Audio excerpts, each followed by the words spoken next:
todos que estão presencialmente aqui no nosso Recanto de Luz. Boa noite aos que nos acompanham através do canal do YouTube. Que todos nós possamos nos sentir muito bem-vindos e acolhidos no nosso Recanto de Luz, que desde muito cedo foi preparado para que cada um de nós chegasse aqui, e desde que a gente passa ali pelo portão, a gente já está recebendo o tratamento que cada um de nós necessita. Então vamos aproveitar esses momentos para nos energizar com essa espiritualidade amiga que está presente e que já está tratando cada um de nós. E para nos religarmos a essa espiritualidade, vamos iniciar fazendo uma oração. Senhor, fazei de mim um instrumento de vossa paz. Onde houver ódio, que eu leve o amor. Onde houver ofensa, que eu leve o perdão.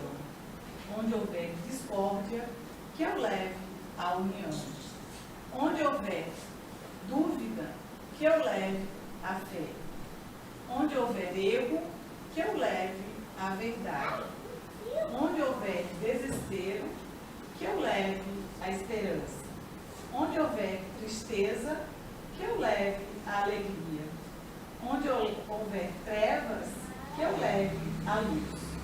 Ó Mestre, fazei que eu procure mais consolar que ser consolado, compreender que ser compreendido, amar que ser amado, pois é dando que se recebe, é perdoando que se é perdoado, e é morrendo que se vive para a vida eterna. Então, na noite de hoje, o estudo estará sendo realizado pelo André.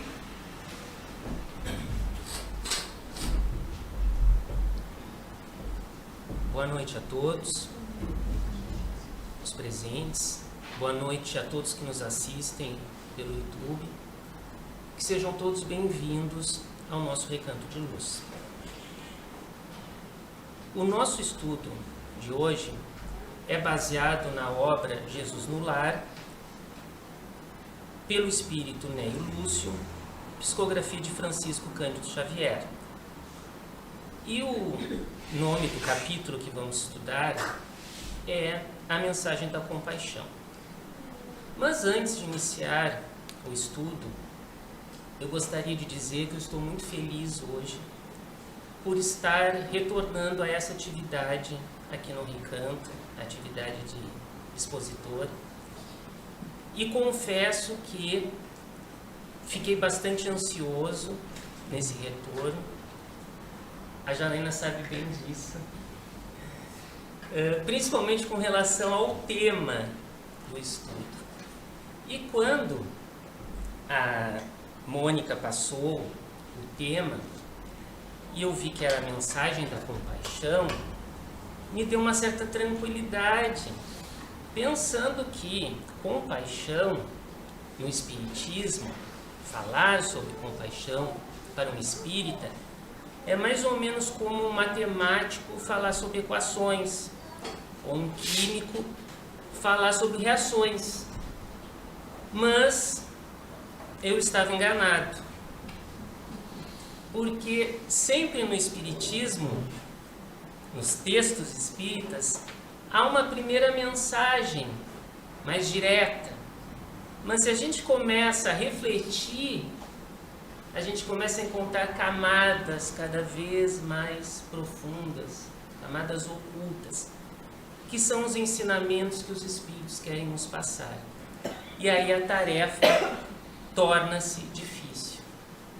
Mas vamos então a esta tarefa, baseada então nesta obra espírita, que trata em seus capítulos de diversas situações, diversos encontros envolvendo Jesus e os seus discípulos.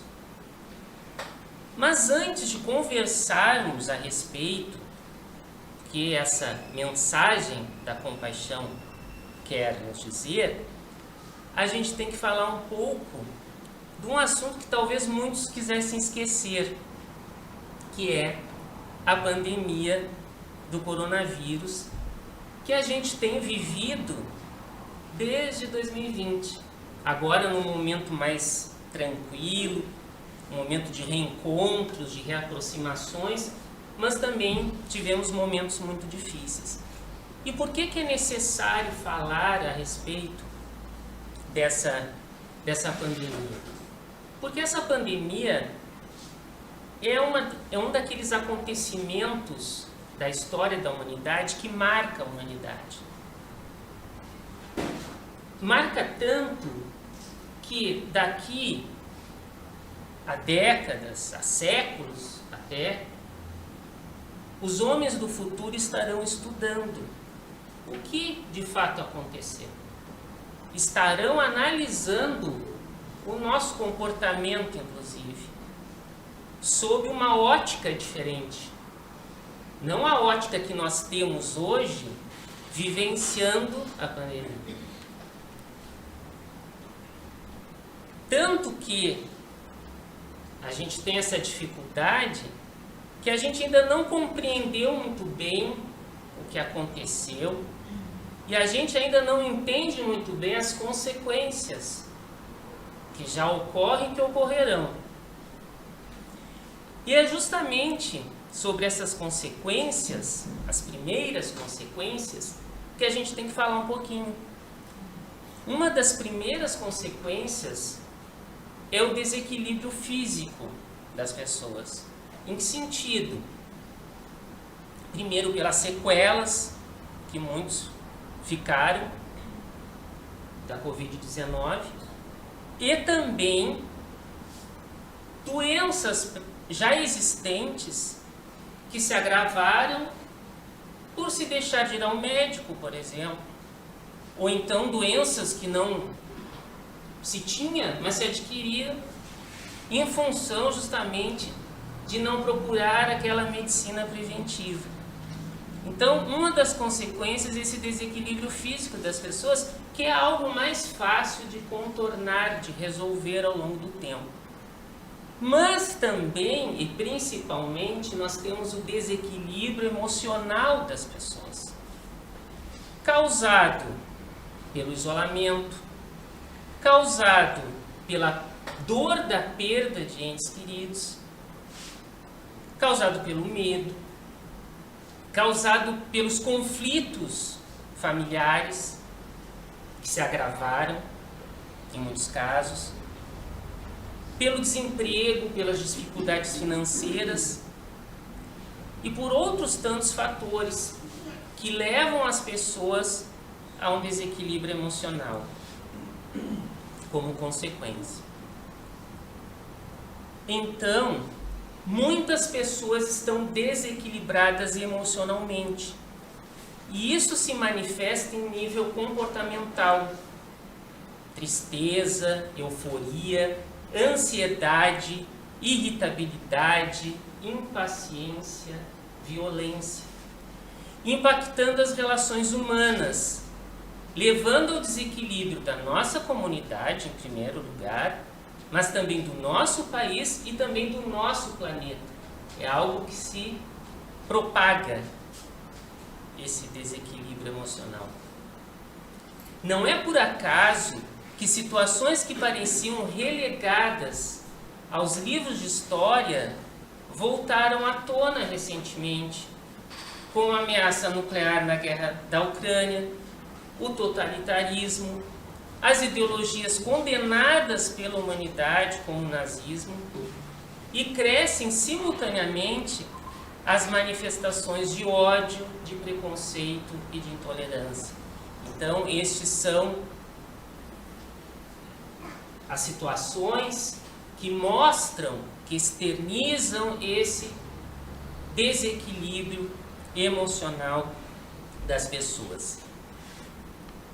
E a casa espírita tem um papel essencial nesse equilíbrio.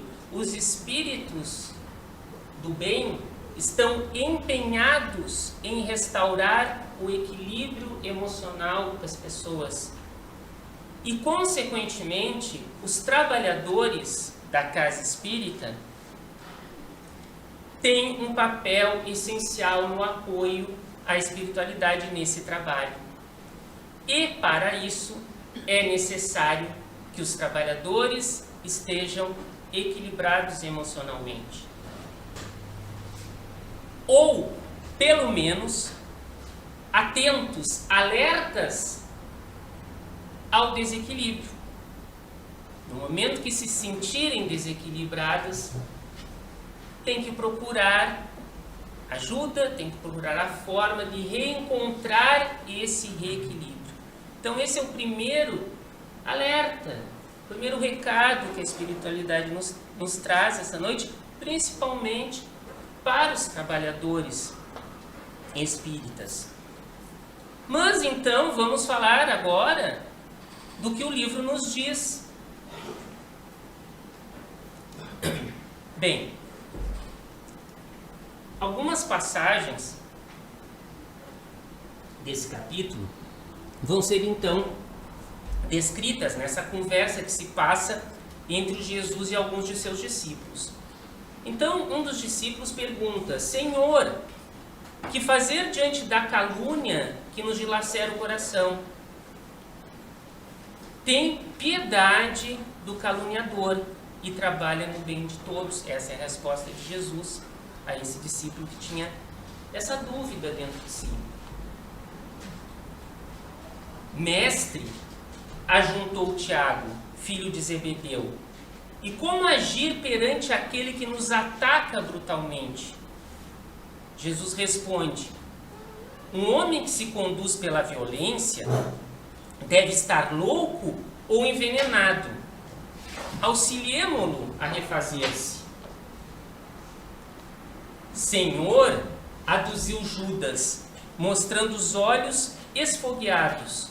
E quando o homem que nos ofende se reveste de autoridade respeitável, qual seja a de um príncipe ou de um sacerdote, com todas as aparências de ordenador consciente e normal? Compadece-te dele, porque dorme num pesadelo de escuras ilusões, da qual será constrangido a despertar um dia. Ampara-o como puderes e marcha em teu caminho, agindo na felicidade comum. Mestre, e quando nossa casa é atormentada por um crime? Apiada-te do delinquente de qualquer classe, elucidou Jesus. E não desejeis violar a lei que o próximo respeitou. Uma falta não resgata outra falta, e o sangue não lava sangue. Perdoa e ajuda. Mestre, atalhou Bartolomeu, o que fazer do juiz que nos condena com parcialidade? Tem compaixão dele e continua cooperando no bem de todos os que te cercam. Então, a gente observa que são várias perguntas, várias situações, mas todas elas podem ser resumidas em 3 palavras principais. Primeiro, compreender, que também está implícito não julgar. E para compreender, muitas vezes é necessário que a gente se coloque no lugar do outro, para entender por que uma determinada pessoa tem um determinado comportamento, tem determinadas atitudes. Se a gente quer, de fato, compreender, a gente precisa fazer esse exercício de se colocar no lugar do outro. Perdoar também está presente em todas essas questões que foram colocadas ali, quando a pessoa é ofendida. E ajudar. Talvez seja o ponto aí de destaque, porque não basta compreender e perdoar, tem que ajudar. Então, estes elementos, compreender, não julgar, perdoar, ajudar, fazem parte da verdadeira compaixão, que é o tema deste capítulo. Então, a gente precisa entender bem o que é compaixão. Então fomos buscar um conceito, uma definição a respeito da compaixão, que melhor se enquadraria nesse tema.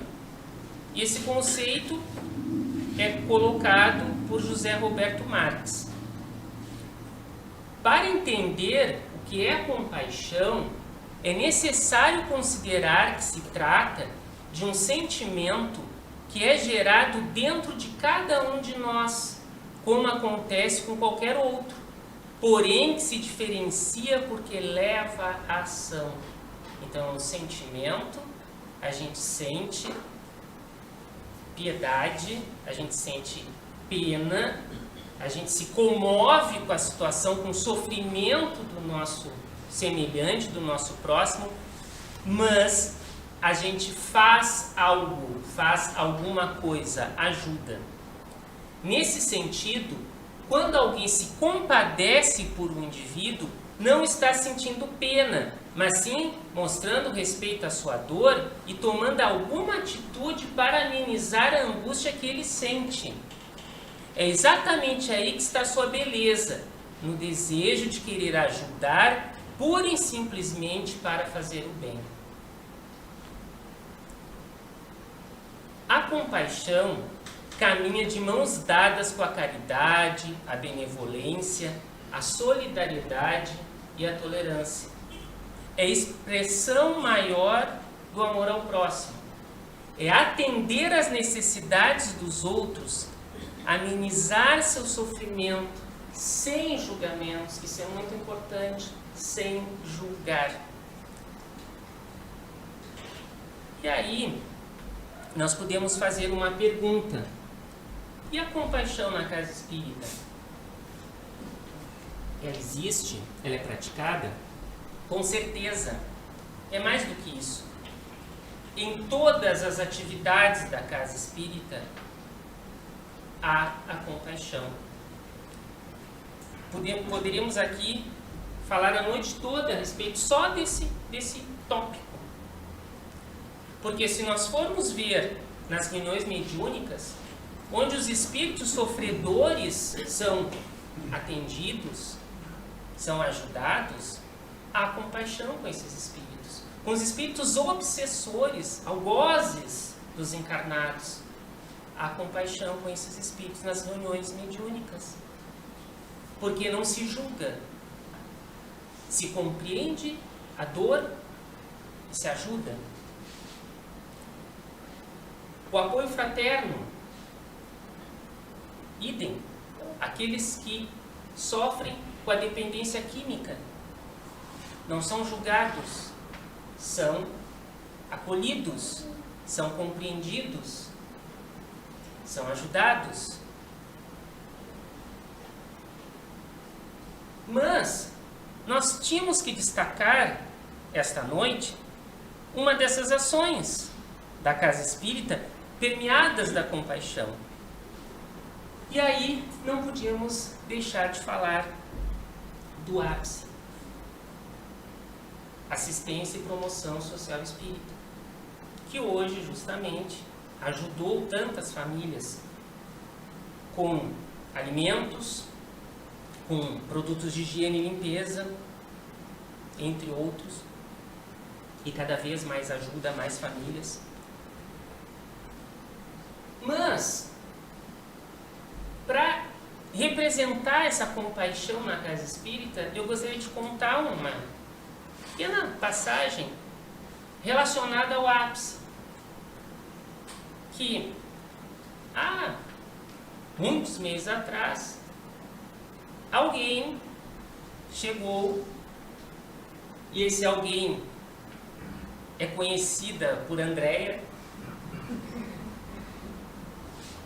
Alguém chegou no grupo de WhatsApp e colocou a sua preocupação, olhem bem a palavra preocupação, com aqueles que vinham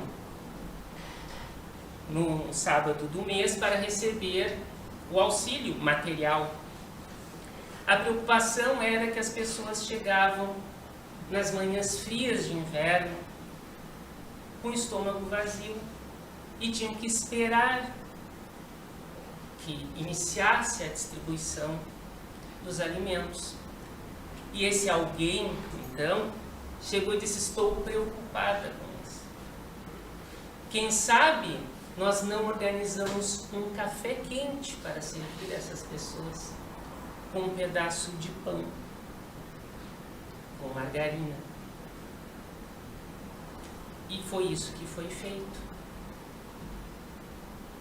E aí a gente faz um exercício agora desse ato que parece tão simples, tão singelo, às vezes até parece sem importância, um simples café com pão, uma vez ao mês. Mas façamos um exercício se colocando no lugar daquele que recebe o café. Nessa manhã fria, café quentinho, fresquinho. O que representa esse café? Com esse pãozinho com margarina? É acolhimento. A pessoa está se sentindo acolhida. É sentir que alguém se importa com ela. É renovar a esperança de que dias melhores virão. Eu acho que agora deu para entender o que é a verdadeira compaixão. O que é agir com compaixão para aquele que recebe a compaixão, como aquela pessoa vê a compaixão. Mas, e fora da casa espírita? Aqui, dentro da casa espírita, nós estamos num hospital, porque nós somos tratados frequentemente, permanentemente, estamos sendo tratados espiritualmente. E também uma escola, nós estamos aprendendo, e essa escola tem aulas teóricas e práticas, como a gente viu. Mas fora da casa espírita é a verdadeira prova. É lá que a gente vai mostrar o nosso valor. Se a gente realmente aprendeu o que a gente está vendo aqui dentro.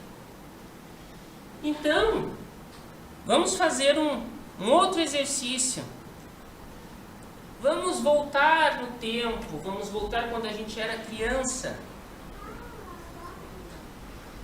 Por acaso, quem não passou por essa experiência pode pensar na experiência do filho, do neto. Mas muitos passaram por essa experiência. Enquanto criança, vindo na rua e se depara com um cãozinho abandonado, faminto. Ou um gatinho, pode ser também. Tentar resgatar essa memória.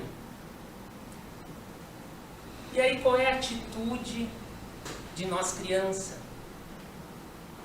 É ajudar, é acolher, é levar para casa, é cuidar. É essa atitude que muitos tiveram a oportunidade de fazer. E por que isso? Tão fácil assim? Porque a criança ela não coloca empecilhos, a criança não coloca barreiras para ajudar. Ela tem um puro coração.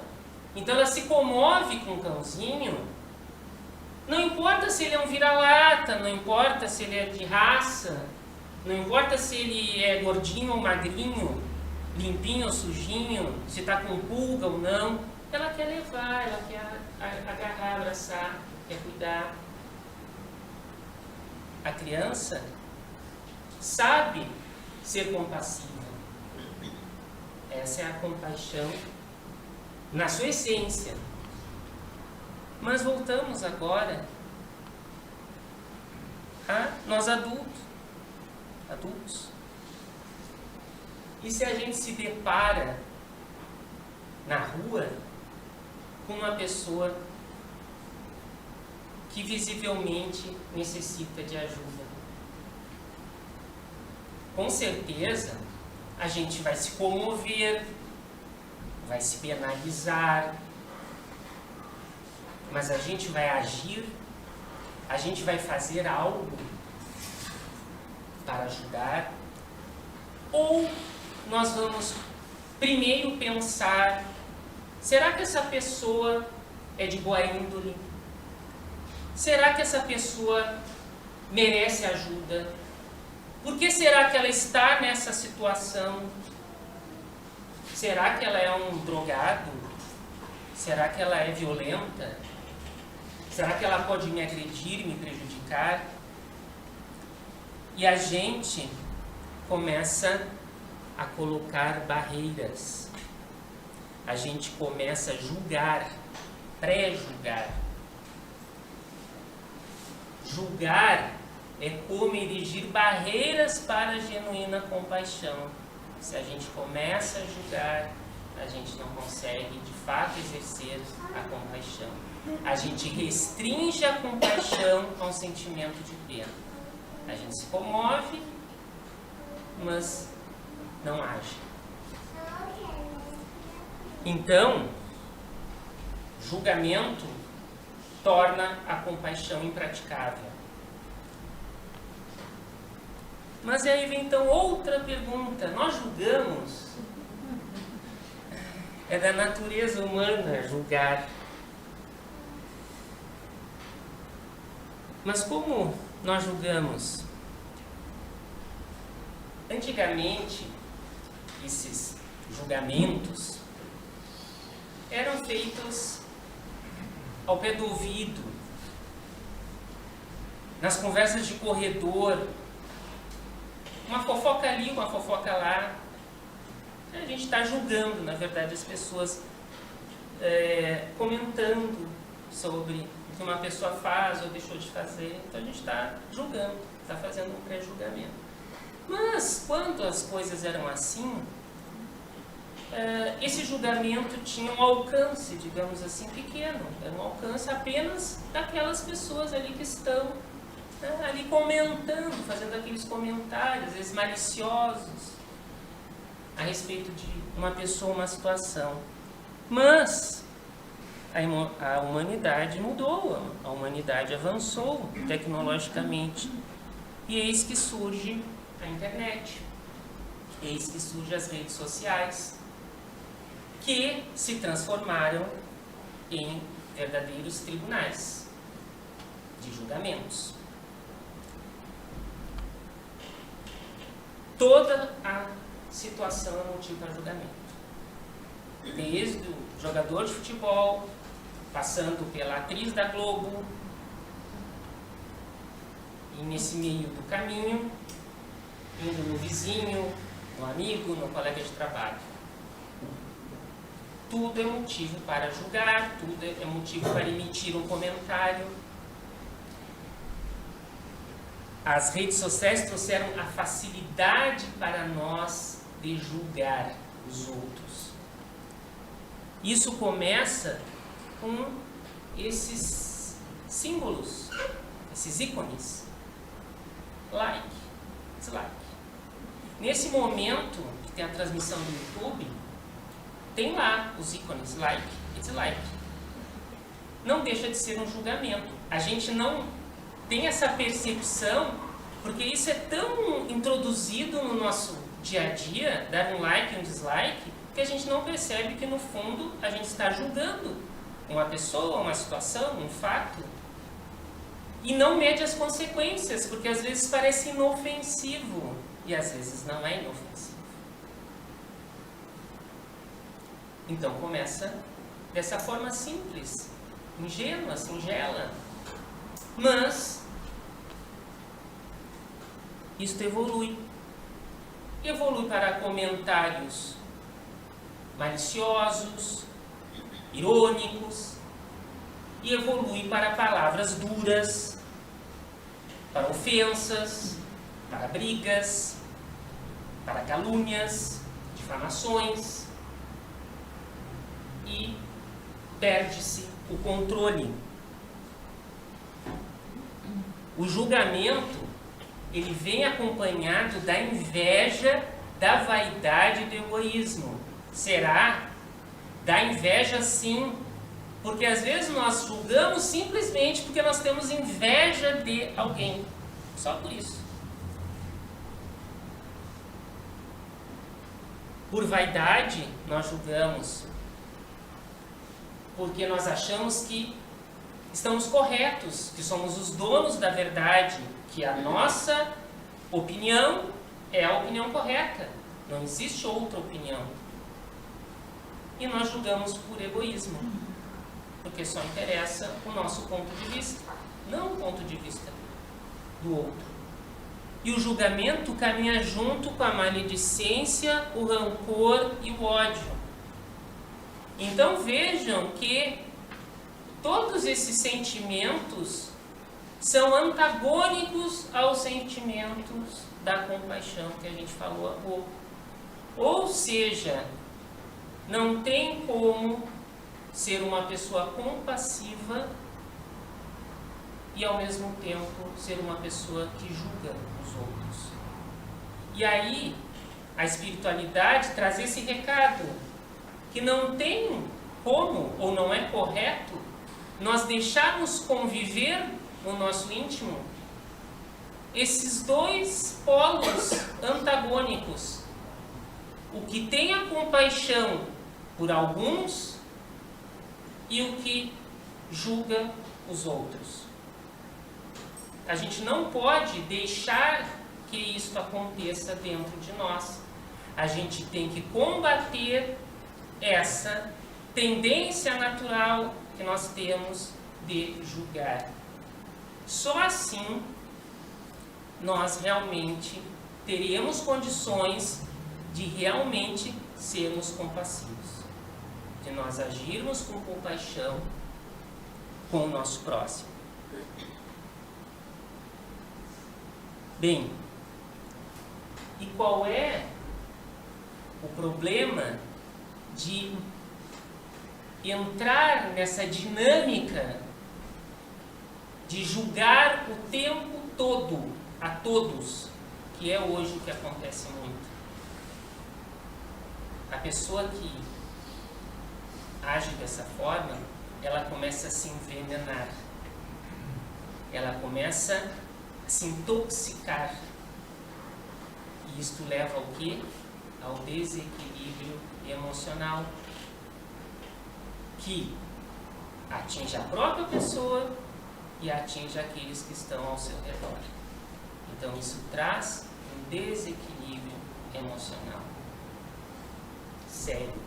E às vezes a pessoa que está nesta situação não percebe o quanto aquilo lhe faz mal. É um vício. E aí temos que voltar àquele slide lá do início e relembrar: a casa espírita tem um papel essencial no equilíbrio, através da ação dos espíritos. Mas os trabalhadores têm um papel essencial no apoio à espiritualidade e precisam do equilíbrio emocional. Eles têm que estar emocionalmente equilibrados. Então, para a gente pensar sobre isto. Bem,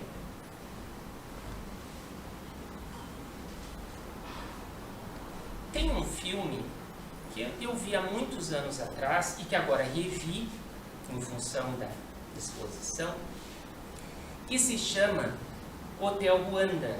Não sei se alguém aqui viu, mas esse filme, inclusive, é um filme que está disponível na Amazon Prime, se alguém tem acesso à Amazon Prime. E esse filme é muito interessante, é uma história real, é muito difícil de ver o filme, em certos aspectos, porque ele mostra os extremos do sentimento humano, que há de melhor e de pior no ser humano, que é o ódio na sua essência e a compaixão verdadeira. Então vale a pena ver o filme, até mesmo com os nossos filhos, adolescentes, ou até na escola, né? Quem é professor de adolescente, né?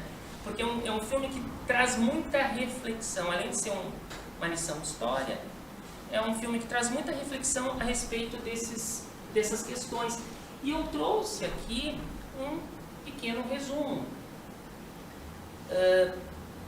para a gente tentar tirar uma mensagem disso, desse filme, desse acontecimento, na verdade, real, que às vezes parece que não é real, de tão chocante que aconteceu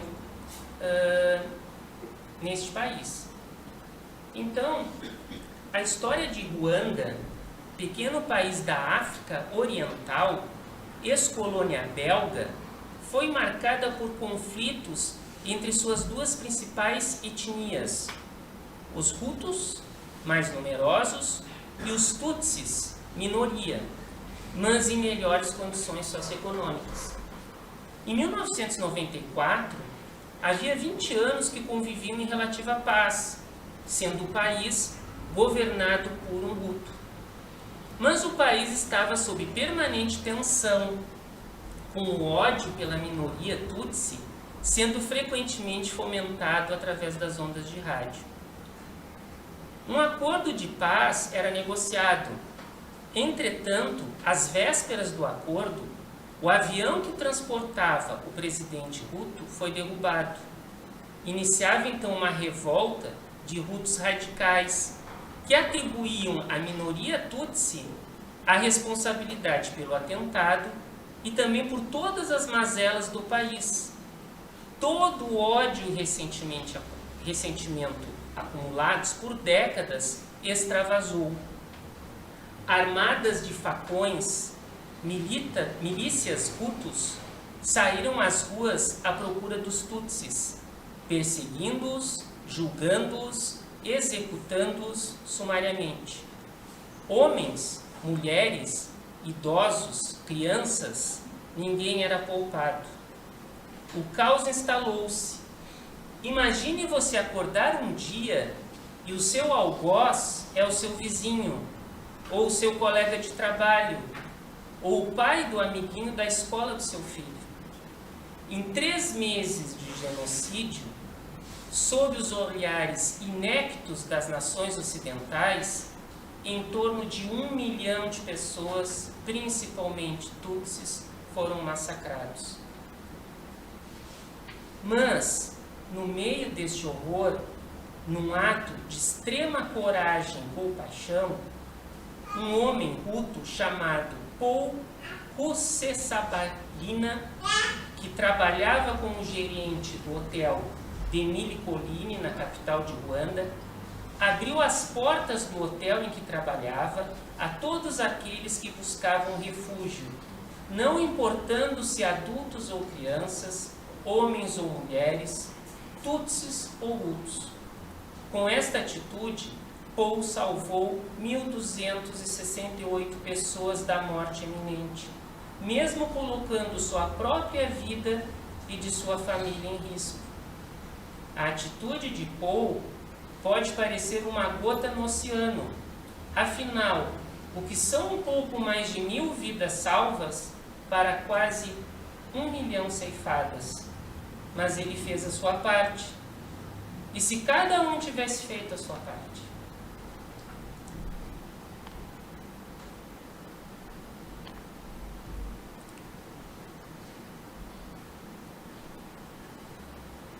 Então, nós devemos nos perguntar: queremos ser disseminadores do ódio ou do amor?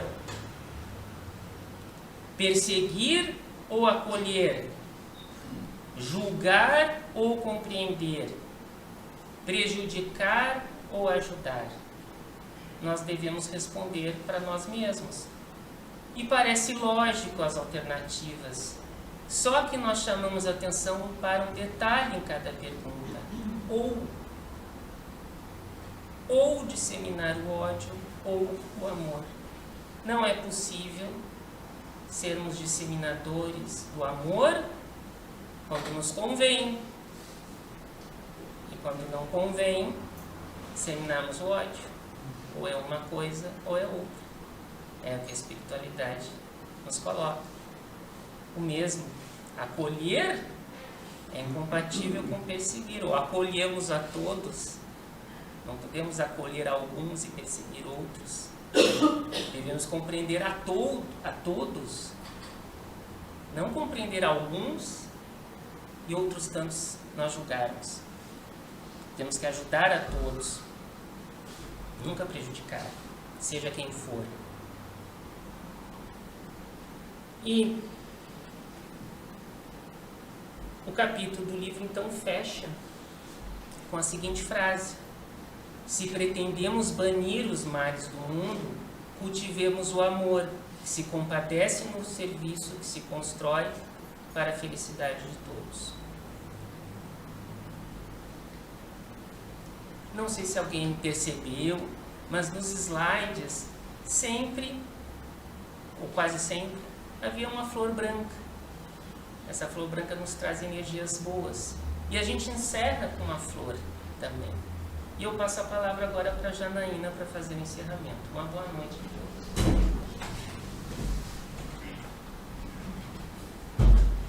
Então, depois desses ensinamentos que o André trouxe com a espiritualidade, vamos nesse momento nos acomodar confortavelmente, na medida do possível. Quem se sentir à vontade pode fechar os olhos, elevar os seus pensamentos a Deus, o Senhor da vida. Elevar também seus pensamentos aos entes queridos, aos encarnados, aos desencarnados, a todos aqueles que constam os nomes das nossas caixinhas. Vamos percebendo e sentindo a presença dos nossos amigos espirituais, do nosso recanto de luz, que tiveram conosco desde o momento que entramos. Vamos perceber que eles te oferecem uma flor branca. Vamos tocar suavemente nas pétalas desta flor.